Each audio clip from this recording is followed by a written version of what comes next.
episode of COL Fireside Chat.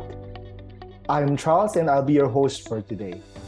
So the last time that we had this one was September 27, and at that time the Philippine market was in the middle of a significant sell-off. But since then, the market seemingly has found the bottom at around 5,700 and has rallied significantly over the past month, rising by as much as 18% before declining a bit during the last couple of days. So we in COL feel like this is a good time for us to give an update on our view regarding the market. Of course, to do that, we need the help or the guidance from our experts, right? So please help me welcome them to our webinar. Of course, we have Chief Equity Strategist, Ms. April Tan. We have Chief Technical Strategist, Mr. Juanis Barredo, and our Chairman and Founder, Mr. Edward D. So hi, Ms. April. Hi, Sir Juanis and Boss Edward. Hello, Hi. everyone. Hello. Thank you for spending the time again today to help guide us, share your insights about the markets today. All right. So before we go on to our questions, okay, let me first highlight what the most important takeaway from our previous session was. And as to my understanding, the consensus view at that time was that the worst was not yet over as of this September 27, mainly because of at that time the continued rise in interest rates. And but at the same time also we remain bullish. We express optimism over the long term for the Philippine market, in particular because of valuations, cheap valuations, because of where we are in the cycle as well, which is towards the latter part of the bear market, right? And yeah, and that it's gonna be just a bottoming out process over the short term, right? So that's the main takeaway from the last session. Okay, so I'd like to start off with April. So what has changed since then? Why has the market rallied significantly over the last month? Okay, so I think what has happened is that there were rumors of the Fed pivoting, di ba? Kasi initially they were relentless and adamant. They kept on saying we have to raise rates, we have to tighten, and the mga 75 basis point rate hikes. So there were signs that they were gonna soften on that 75 basis point rate hike. And then some Fed officials were saying that, or at least recognizing publicly that rate hikes work with a lag, which is why they will think that smaller rate hikes are forthcoming. And I think the most important driver of the strong performance of the market was the news that the October CPI fell to 7.7%, which was much lower than expected. Okay, and because of that, and the increasing signs that the U.S. economy was slowing down, the U.S. bond rate started to go down, and then the dollar weakened, allowing emerging market currencies such as the peso to strengthen. And I mean, there have been a lot of studies talking about how the weakening of the dollar is favorable for emerging markets. All right. Thank you, April. So how did the Philippines compare to the global markets the last month? Did they also rally side by side with us? Yeah, the Philippine market rallied, and other markets also rallied during the same time. Yeah. Okay. That makes sense. All right. Thanks, April. Okay. Sorry, Sir Juanis. As a market technician, how are you viewing the markets today? Well, I agree with April. I mean, we saw the market make a recovery quite strongly, primarily because of the reasons she had also pointed out. But the rallies that we have seen have been quite substantial already, and so much so that they've entering some period of heavier resistance. And it's normally after rallies like this and into these states where markets are overbought that we're going to have to make a important decision. And I guess this is why, Charles, you decided to call today's chat. So I think we're going to be seeing some corrective volatility here anytime, if not already. All right. Thanks, Sir Juanis. Okay. Boss Edward, I saved the hardest question for you. I hope I still get to keep my job. Okay. So the question that most people are asking, and I hope hopefully we get to answer this over the next 1 hour or so. But like as an initial thought, is this rally the start of a bull market, or is this just a bear market rally? What do you think, Mo? Well, there are two schools of thought. One is that it's still a major bear market rally. So we're basically that's what most of the analysts are discussing, and mainly because they really expect a recession is coming in the U.S. and corporate earnings are going to be hurt for 2023 when all these recession numbers are going to come out. There's another camp like us, which are more positive.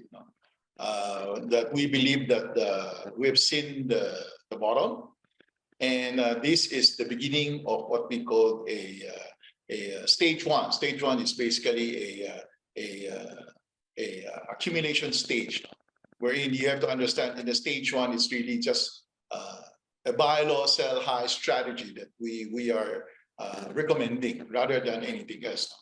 Of course, markets have rallied a lot, so we have been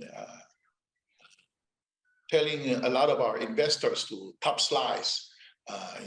For most of our high net worth clients that we work with, we ask them to top slice at least 20-30%, so that whenever the market goes back down, you can buy it back. So that's what we've been doing now. Overall, we really think that it's a bottoming out process rather than we will see new lows for next year.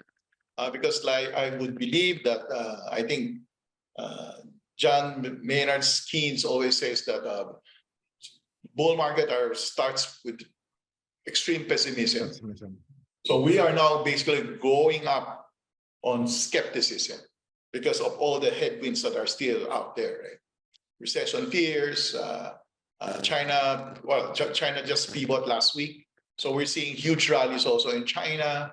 Of course, the last 3 weeks, it was really the emerging markets. If you take a look at Turkey is at all-time high, right? You look at Mexico, you look at Indonesia, markets like ours, like Vietnam, also rallied a lot. So we're seeing a lot of just on the Fed announcement last week of they're going to be more dovish in terms of increasing the Fed hike on 50 basis point alone.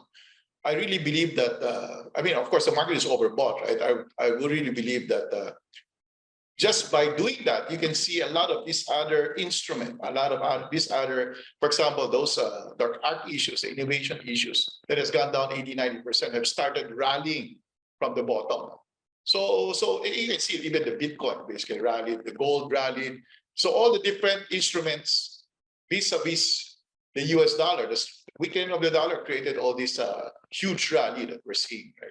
So it's really just the 10-year basically going down, US dollar weakening also, and then all the rest of other asset class started rallying.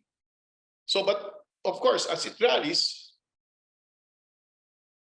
we are advising to top slice rather than anything else. So, but we think that, like I said the last time, is that for a policy-driven crash, the maximum is 25-30%, right? Unless there's going to be a contagion. So I'm still in the camp of that. We have seen the low, and hopefully I'm correct. I mean, we don't know, right? But we can see the 10-year US Treasury having a huge rollover, right? So that's why it's created all these rallies. All right. Okay. So na-answer na. Just 10 minutes into the webinar, we can all go home. Sorry, sorry, sorry.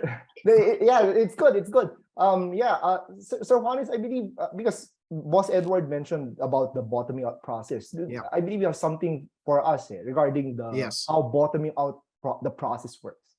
Okay. I did prepare a few slides because I think it might be good to see things visually, so it's not just all words, and that way that we can also kind of position ourselves for what is to come and what scenarios eventually that can come from here. May I ask if I can share my screen, please? Okay, Charles, can you see? Yes, I can Okay. see. Okay. So roughly, we are in a situation where markets have been coming down already for quite some time. And if you notice in the image that I have pointed out, every time the market would try to rally, the favorite question of everybody is it? Is this the bottom? Is this the low? All trying to be able to bottom pick into those situations. But unfortunately, downtrends continue to come inside and push markets lower.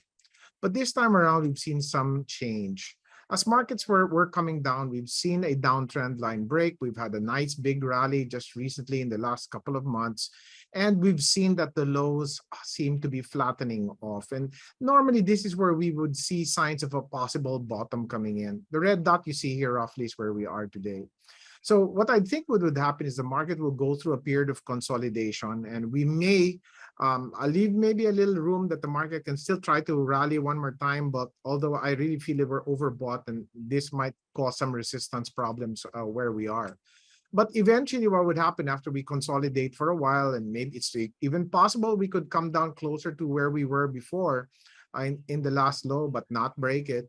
And then we can probably make a recovery, seeing slightly higher lows and higher highs, and that should be able to open up a better recovery later on. So just to be able to point out, there's two ways to bottom. First, we could see either a slower gradual bottoming out process, which is where I am in the camp of today, or it's possible we could have a very fast and capitulating bottom. This one I don't think is happening.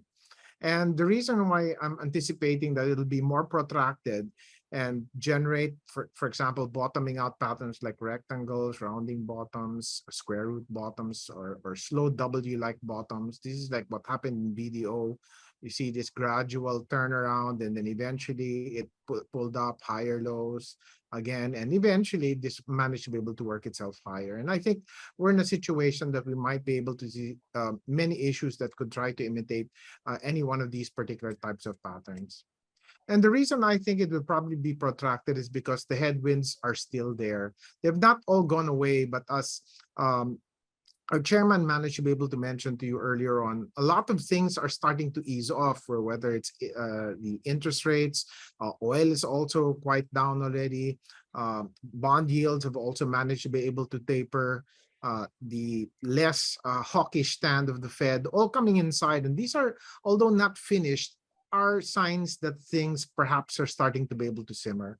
And so these pictures that you see here try to be able to describe the potential of what we're going to be seeing into the next short term, of which I could say maybe the next 1 or 2 quarters.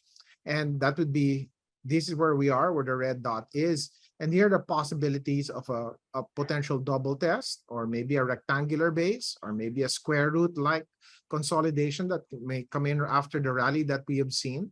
So looking at this as the index, and this is where we are today, I'm more in the camp of seeing these two types of situations that may happen to us. So either we rally a little bit and we come back down to the market and stay like this, doing maybe what we call an ABC type correction.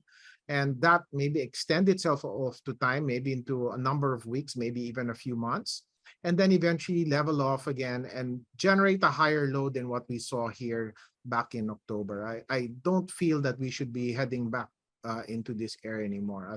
Same thing as the chairman said. Of course, a more optimistic one would be the market would rally a little higher than where we've just recently come from, although I think this is a lower chance given what we've seen in the last few days, but still a potential. But do the same thing, have a profit-taking wave, come back through a consolidation of the next maybe couple of weeks or maybe a few months, and then eventually level itself off. So this is what bottoming is all about. And although we will not probably see the new low from this it might take a period of congestion or prices moving sideways after this rally in order to wait for the reality of the fundamentals to catch up with where prices are today. All right, Okay. clearly explained. Thank you, sir. So I guess the good thing is at least we already saw that magnitude that broke above the downtrend line, no? The initial Yes. magnitude. Yeah, so we're just waiting for what kind of consolidation where we could enter going Yes, forward. a pullback then consolidation. All right. Thank you, sir.